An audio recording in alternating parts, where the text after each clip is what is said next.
English composition, my aim in life. Introduction. An aim means a fixed goal of a life. অর্থাৎ লক্ষ্য বলতে বোঝায় কোনো জীবনের নির্ধারিত উদ্দেশ্য. A proverb goes that a man without a aim is like a ship without a rudder. অর্থাৎ লক্ষ্য ছাড়া একটি প্রবাদ আছে যেটি বোঝায় একজন লক্ষ্য ছাড়া মানুষ আর একজন পালবিহীন জাহাজের মতো বা পালবিহীন জাহাজের মতো. Similarly, a person without an aim or ambition cannot reach his goal. অর্থাৎ একজন মানুষ তার উইদাউট অ্যান এইম, অর্থাৎ একজন উদ্দেশ্যহীন মানুষ বা অ্যাম্বিশন ছাড়া মানুষ তার লক্ষ্যে বা উদ্দেশ্যে পৌঁছাতে পারে না. So every person must choice his profession. অর্থাৎ তাই প্রত্যেক মানুষের উচিত তার পেশা নির্বাচন করা. My aim. Different persons have different aims in life. Some want money, some want power, and some want honor. কেউ চায় টাকা, কেউ চায় শক্তি বা বল বা ক্ষমতা, আবার কেউ চায় হনর বা সম্মান. I am a student of class 8. অর্থাৎ আমি একজন ক্লাস 8-এর ছাত্র বা শিক্ষার্থী. My future plan in life is to become a teacher. অর্থাৎ আমার জীবনের উদ্দেশ্য বা আমার ফিউচার প্ল্যান হচ্ছে একজন শিক্ষক অর্থাৎ টিচার হওয়া. Reason for my choice. Teaching is an noble profession. অর্থাৎ শিক্ষা একটি মহৎ গুণ. নোবেল মানে হচ্ছে মহৎ. I like it most. আমি এটাকে অনেক পছন্দ করি. I know education is light and knowledge of nation. আমি জানি শিক্ষা হচ্ছে একটি জাতির আলো. No nation can progress without education. অর্থাৎ কোনো জাতি উন্নতি করতে পারে না লেখাপড়া বা পড়াশোনা শিক্ষিত হওয়া ছাড়া. Illiteracy is a curse. অর্থাৎ নিরক্ষরতা একটি অভিশাপ. ইলিটারেসি মানে হচ্ছে নিরক্ষরতা বা অজ্ঞতা. A teacher can play an important role in removing illiteracy from the society. অর্থাৎ একজন শিক্ষক একটি গুরুত্বপূর্ণ ভূমিকা পালন করেন. কোথায় ভূমিকা পালন করেন? Removing illiteracy from the society. অর্থাৎ নিরক্ষরতা দূর করতে একটি সোসাইটি বা একটি দেশে বা একটি জাতিতে গুরুত্বপূর্ণ ভূমিকা পালন করেন. He can make the people conscious of their right and duties. সে লোকদের অধিকার এবং কর্তব্য সম্পর্কে সচেতন করে তোলেন.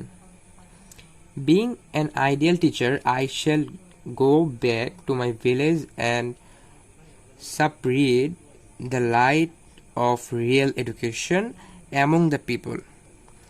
আদর্শ শিক্ষক হয়ে আমি আমার গ্রামে ফিরে যাব এবং লোকদের মাঝে প্রকৃত শিক্ষার আলো ছড়িয়ে দেব. I shall try my best to build up the character of students. অর্থাৎ আমি আমার সর্বোচ্চটা দিয়ে চেষ্টা করব to build up the character of the students. অর্থাৎ শিক্ষার্থীদের চরিত্র গড়ে তুলতে, ভালো চরিত্রবান মানুষ হয়ে গড়ে তুলতে আমি আমার নিজের অ্যাবসলিউট বেস্টটা দেব. মাই প্রিপারেশন অর্থাৎ আমার প্রস্তুতি. আমি যে আমার লক্ষ্যে পৌঁছাবো তার জন্য আমার কিছু প্রস্তুতি দরকার, সেটাই বলতেছে my preparation. My success in the field of teaching largely depends on my preparation. শিক্ষার ক্ষেত্রে সফলতা আমার প্রস্তুতির উপর অনেকাংশে নির্ভর করে. To be a teacher I need to be an educative person. আমার একজন টিচার বা শিক্ষক হতে আমাকে প্রয়োজন একজন শিক্ষিত মানুষ হওয়া. আগে আমি শিক্ষিত হতে হবে, তারপর আমি স্টুডেন্টদেরকে শিক্ষিত করব. I must have some degrees, আমার অবশ্যই কিছু ডিগ্রি থাকতে হবে। ডিগ্রি মানে হচ্ছে ডিগ্রি থাকতে হবে। After passing M A in English I want to join my local college, অর্থাৎ আমি ইংরেজিতে এম এ পাশ করার পর আমি আমার এলাকার কলেজে যোগদান করতে চাই।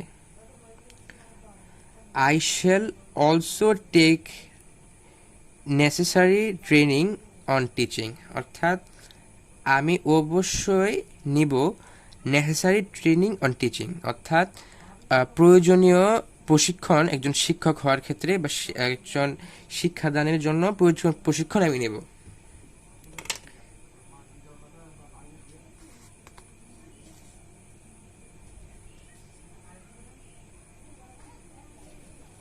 প্রবলেম ইন দ্য প্রফেশন, অর্থাৎ আমি যে শিক্ষাগত পেশায় যোগদান করব সেই পেশার সমস্যা। It is a true that teacher is our country are always neglected, অর্থাৎ আমাদের দেশে শিক্ষকেরা সবসময় অবহেলিত, এটা সত্য। They are poorly paid in our country, তারা খুব অল্প বেতন আমাদের দেশে পায়। But I do not think about what my country can do for me, অর্থাৎ আমি এটা নিয়ে একদমই মাথা ঘামাই না যে আমার দেশ আমার জন্য কি করছে। I only think about what I am do for my country, অর্থাৎ আমি শুধু এটাই চিন্তা করছি যে আমি আমার দেশের জন্য কি করতে পারবো। দেন হচ্ছে conclusion. I like plain living and high thinking, অর্থাৎ সাদামাটা জীবন এবং উচ্চ ভাবনা আমি পছন্দ করে থাকি। I think teaching profession will be sweet my test, অর্থাৎ আমি মনে করি শিক্ষাদান পেশা আমার পছন্দ মতো হবে। So I shall be able to shine in this profession, অর্থাৎ তাই আমি এই পেশায় উন্নতি করতে সক্ষম হব।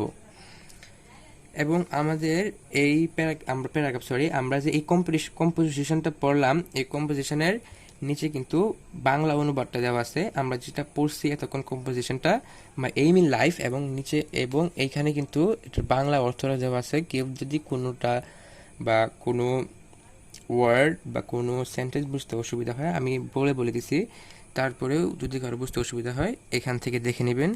এখানে বাংলা ওয়ার্ড মিনিং বা বাংলা যে অনুবাদটা আছে সেটা দেওয়া আছে। তো আরও প্যারাগ্রাফ বা আরও লেটার বা আরও কম্পোজিশন অ্যাপ্লিকেশন পেতে আমার চ্যানেলটাকে সাবস্ক্রাইব করে রাখুন।